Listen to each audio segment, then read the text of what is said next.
Hi, everybody. We're back with character specialist MJ Lallo. And in some of our earlier videos, we've talked about it a little bit, but one skill that you hear really or is really important in voice acting in general is the ability to improv or ad lib, because you never know if that is going to, or what you come up with is going to go into the final piece. You don't know. So can you just kind of talk about how ad libbing has helped your career and some sort of do's and don'ts, some considerations you should make for people who might not have a lot of experience or are concerned about doing it too often? Well, I think the first thing is really knowing the character that you're auditioning for. Like a lot of people, they'll call me for working in through an audition, and I'll say, okay. I said, you know what? And they say, okay, so start with the first line. I said, no, let's start with the character. It says, so whatever. Let's say the character's name is Jeannie. Jeannie. So how old are you, Jeannie? You have to go to, you have to start ad libbing with me, right? Yeah, and so I don't know. You got a situation here with your brother. You don't really like him. Well, yeah, and again, you're ad libbing with me. Yeah, he's kind of a jerk. Well, in the thing it says you're 12. You don't like your brother, but instead of going right into, okay, let me read this. Let's read this. Go in and address yourself as this character and all the assets, and frustrations and stuff that it has. How you doing in school? Oh, I'm amazing in school. I'm president of the student body. Wow. So that's a power place. Yeah. So this is how I start, with auditions. Nobody starts with the copy. And I've seen you when collaborating with participants in your workouts and in your classes, I've seen you use this technique to create sort of a leading in dialogue to kind of get people to lock into a character. And that's great. But you don't always have a great director like MJ there. So, but as you can see with what she was doing, you can create these monologues for yourself, these sort of preambles. I'm a big fan of lead-in lines or whatever technique you want to call it. But that's just another way to get yourself to really immerse yourself in this person, to dress yourself as this character, to put on that suit. So right. That's a wonderful, wonderful technique. Don't start with the first line. Don't start with the first line. That's because it's usually out, it's non-contextual. Right. You have to create the context in your mind before you can act like you're in it. Right.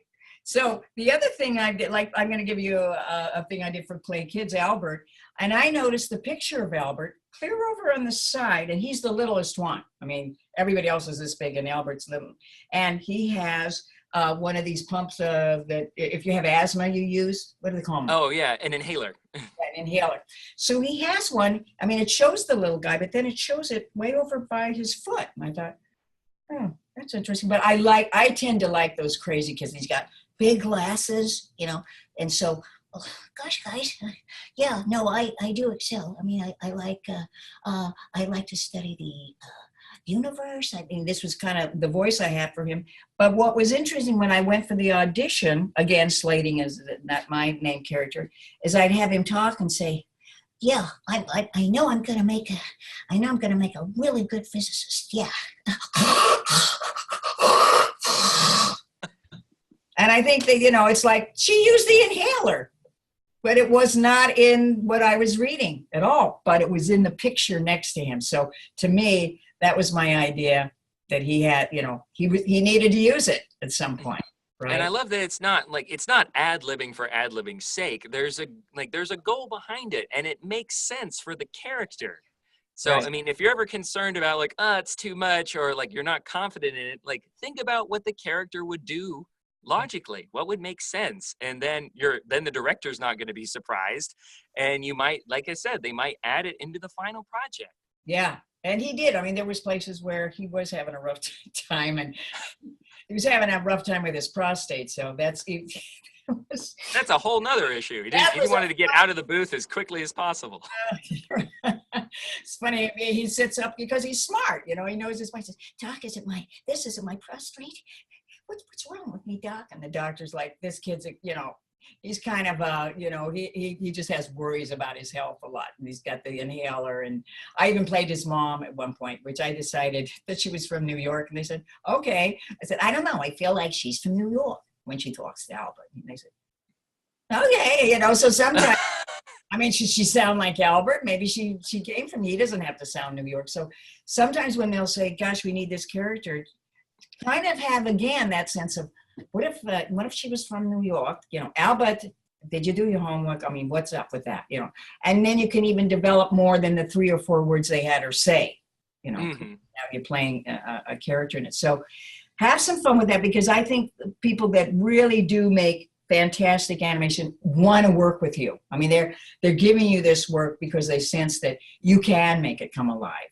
So kind of stepping back, like, I just read the words there, and I don't want to piss anybody off. It's like, Exactly, yeah. and you'll say, well, maybe that was too much, MJ. And the other thing is, you're going to read, I don't care if it's one line, you're going to read it 3 times. And people that, when I was talking in a class, they went, what? And I said, you got to read it 3 times. I mean, if it's something like simple, like, I got to go to the principal's office. Oh, I have to go to the principal's office. Yeah, I have to go to the principal's office again. Right? So you're going to do that 3 ways. And then I'm going to sit here, my script supervisor is going to be sitting in back with the engineers over here. And the people are listening in on the phone that, you know, that wrote it. And I'm going to go, I'll take C. And they can say, we kind of like B too, so have a circle B and C. But kind of thinking you go into an animation thing, you go, here I go, first line, blah, da, da, da, second line, blah, da, da, da, da, and that's going to happen. Mm-hmm. And sometimes they'll even say, how about a D, E, and F? How about a D? Here we go again. Now you're going to go a D, D, because maybe there's still something I want to work on with you, or this would really be funny if you, you know, did this or mumbled, you know, that sort of thing. So it's very spontaneous anyway when you're working in animation. So on the one hand, it can be kind of intimidating because, like, I have to have 3 great takes. Oh my God. But on the other hand, it's really liberating because you can't go in there with like the perfect read. Like, they're going to make you do more anyway. Right. So, like, you can't have too concrete of an idea, like, or I spent all night working on my improv lines, you know, when I'm going to insert in here. So I love the idea, the spontaneity, the collaboration between you and the production team. It's huge. It does take a little bit of the weight off as much as it puts on, but it's like you said, that spontaneity and being able to create, to really create a character is just so inspiring to me. So if you want to get inspired, I highly recommend joining MJ's Amazing Characters class coming up in about 2 weeks, starting from April 14th, and again on Saturday 21st and 28th from 10 a.m. That's right. So once again, that's the 14th, 21st, and 28th from 10 a.m. to 12 p.m. Pacific, 1 p.m. to 3 p.m. Eastern. Lunch is not served after that. Lunch is not served after the class. You got to eat it beforehand. Make sure plenty of Granny Smith apples. All that stuff. So I'm Sean Daly with Global Voice Acting Academy and the wonderful, the amazing MJ Lallo. Stay tuned. You out with my new synthesizer. I'm going to play a little music for you as you take us out. Ready? All right. So here we go.